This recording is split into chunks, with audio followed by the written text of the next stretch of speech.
امید ہے کہ میرا پروردگار مجھے اس سے بھی زیادہ ہدایت کی باتیں بتائے۔ اور اصحاب کہف اپنے غار میں 9 پر 300 سال رہے۔ کہہ دو کہ جتنی مدت وہ رہے اسے اللہ ہی خوب جانتا ہے، اسی کو آسمانوں اور زمین کی پوشیدہ باتیں معلوم ہیں، وہ کیا خوب دیکھنے والا اور کیا خوب سننے والا ہے۔ اس کے سوا ان کا کوئی کارساز نہیں، اور نہ وہ اپنے حکم میں کسی کو شریک کرتا ہے۔ اور اپنے پروردگار کی کتاب کو جو تمہارے پاس بھیجی جاتی ہے پڑھتے رہا کرو، اس کی باتوں کو کوئی بدلنے والا نہیں، اور اس کے سوا تم کہیں پناہ بھی نہیں پاؤ گے۔ اور جو لوگ صبح و شام اپنے پروردگار کو پکارتے اور اس کی خوشنودی کے طالب ہیں، ان کے ساتھ صبر کرتے رہو، اور تمہاری نگاہیں ان میں سے گزر کر اور طرف نہ دوڑیں کہ تم دنیاوی زندگی کی رونقوں کے خواستگار ہو جاؤ۔ اور جس شخص کے دل کو ہم نے اپنی یاد سے غافل کر دیا ہے اور وہ اپنی خواہش کی پیروی کرتا ہے اور اس کا کام حد سے بڑھ گیا ہے، اس کا کہا نہ ماننا۔ اور کہہ دو کہ لوگو یہ قرآن تمہارے پروردگار کی طرف سے برحق ہے، تو جو چاہے ایمان لائے اور جو چاہے کافر رہے۔ ہم نے ظالموں کے لیے دوزخ کی آگ تیار کر رکھی ہے جس کی قناتیں ان کو گھیر رہی ہوں گی، اور اگر فریاد کریں گے تو ایسے کھولتے ہوئے پانی سے ان کی داد رسی کی جائے گی جو پگھلے ہوئے تانبے کی طرح گرم ہوگا، اور جو ان کے چہروں کو بھون ڈالے گا۔ ان کے پینے کا پانی بھی برا اور آرام گاہ بھی بری۔ اور جو ایمان لائے اور کام بھی نیک کرتے رہے تو ہم نیک کام کرنے والوں کا اجر ضائع نہیں کرتے۔ ایسے لوگوں کے لیے ہمیشہ رہنے کے باغ ہیں جن میں ان کے محلوں کے نیچے نہریں بہ رہی ہیں، ان کو وہاں سونے کے کنگن پہنائے جائیں گے، اور وہ باریک دیبا اور اطلس کے سبز کپڑے پہنا کریں گے،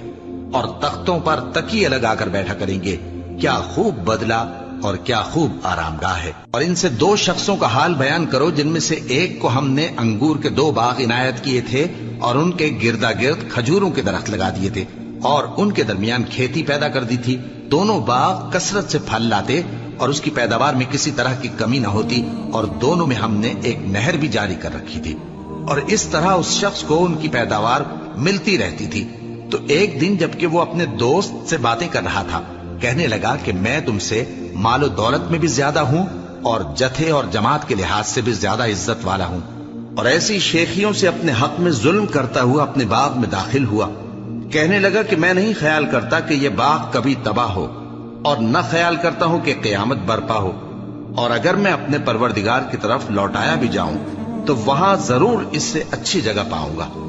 تو اس کا دوست جو اس سے گفتگو کر رہا تھا کہنے لگا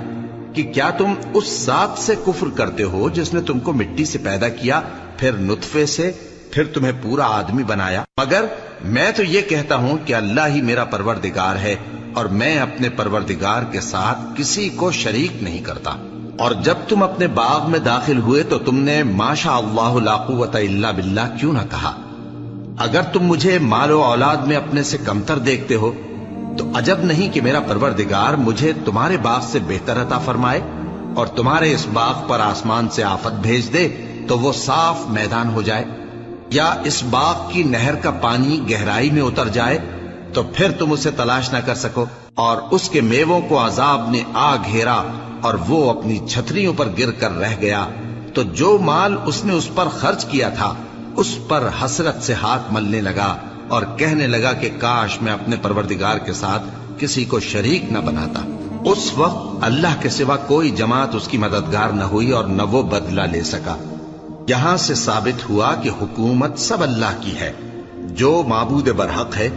وہی بہترین ثواب عطا کرنے والا اور بہترین انجام لانے والا ہے۔ اور ان سے دنیا کی زندگی کی مثال بھی بیان کر دو کہ وہ ایسی ہے جیسے پانی جسے ہم نے آسمان سے برسایا تو اس کے ساتھ زمین کی پیداوار مل کر نکلی،